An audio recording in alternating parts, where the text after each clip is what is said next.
What's up, everybody? Thanks for tuning in to Tuesday's episode of the Plus Money Sports Betting Podcast.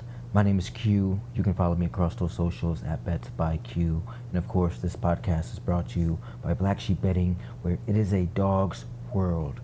All right, late start to the show today. Not much really on the board. And as we get deeper into these U.S. Open and these tennis tournaments, I tend to kind of stay back a little bit. Just because there's a plus 700 on the board doesn't mean that we have to bet it. We don't want to do Hail Marys here. We want to find value. If I can find a path to victory and it makes sense, then of course we're going to fire off at all cylinders. But nothing that I liked early on in the slate gives us time to focus in on tonight's plays. A quick recap from yesterday, though. We went 2-1 on the card.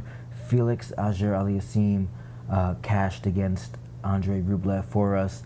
The Rangers came through with a clutch rally in the ninth inning against the Diamondbacks, but UNC's team total fell completely flat last night as the Tar Heels got humbled on national television in Bill Belichick's college coaching debut. That brings us to plus 1.5 units to start the week. 2-1 on the board. Solid footing as we head into tonight. So let's get right into it. 2 MLB plays that I like tonight. First up, I'm going to be backing the Houston Astros at plus money against the Yankees.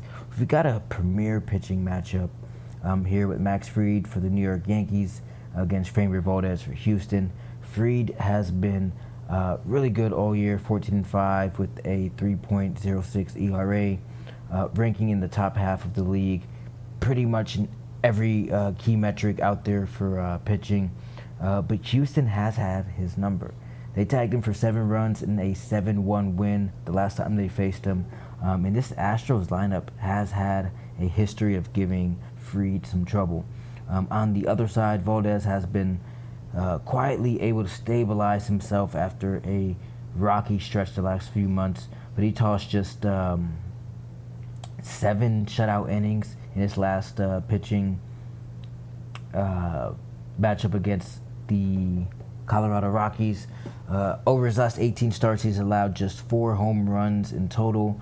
And look, that's because Framber Valdez is one of the best ground ball pitchers in the MLB. Elite ground ball rate, the 98th percentile. That plays perfectly, I feel like, against this Yankees lineup. They rely heavily on power to score runs, but if you take away the long ball, the New York can get stuck. So Houston's bullpen as well. Look, they're top 10. This seems to be a consistent story. We know that the Yankees bullpen is not that great, but Houston's bullpen, year in, year out, always seem to be a very valid staff in there. Top 10 in ERA, wins above replacement, and expected fielding. Giving them this late inning kind of clutch. Look, it's a race right now. Nothing. Look, the Yankees aren't all the way in. The Astros aren't all the way in, right? This is a tight race for both teams here. So I love leaning on the better bullpen in this spot. I think it does matter. You throw in the fact that Jose Altuve has been a Yankee killer his entire career. I like the Houston Astros to grind out another win here at plus money. Astros on the money line plus 100 against the Yankees. 1 unit, lock it in. I'll see you at the counter. Second play, we're going to double down on the Texas Rangers plus 100 against Arizona. This line doesn't make much sense to me. I had to wait pretty much all day to figure out who was going to be on the mound for the Rangers, but Texas found a way to get it done last night. They stormed back late, cashed us in the top of the 9th. That kind of momentum can and should carry over. While Arizona's morale feels like it's got to be at rock bottom after blowing that save. I mean, the game was there for the taking. But on the mound tonight, we have Jake Latz for Texas.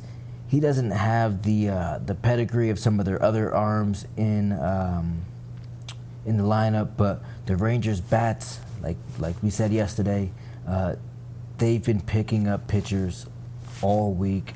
Corey Seager, Simeon, Dolius Garcia, Josh Jung.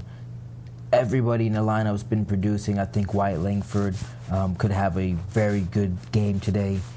So look at some of his player props if you want. I think total bases would be a great bet here too. But this team in the Rangers has now won 6 straight, 9 of their last 10, and it's coming from consistent offense, all right? Arizona, they counter on the mound with Nasbit, who honestly, he looks like he's due for regression. His last 2 starts have looked really, really good. I think a 1.8 ERA, but one of them was a 1-run outing where he still allowed 8 hits and multiple walks. I feel like that's not sustainable, and a lineup like Texas can push him to the limit. And if you get that kind of traffic on the bases, this game could be over before it gets started. So the trends here still back to Rangers. Texas is red hot. Arizona has now failed to cover the run line in 8 straight games as a favorite. But we're going to say, hey, look, keep the run. We want the money line. The pattern of underperforming when expected to win by the Diamondbacks is one I can't overlook. And it's exactly where I'm looking to fade teams. So Texas Rangers on the money line plus 100. Lock it in. I'll see you at the counter when it cashes. All right? Simple day, both in the MLB. 2 plays on the board, 2 units in play. The Astros on the money line against the Yankees, and the Texas Rangers on the money line against the Diamondbacks. 2 dogs that I think can find a way to win, whether it's behind pitching, bats, or momentum. We're in the right spot here.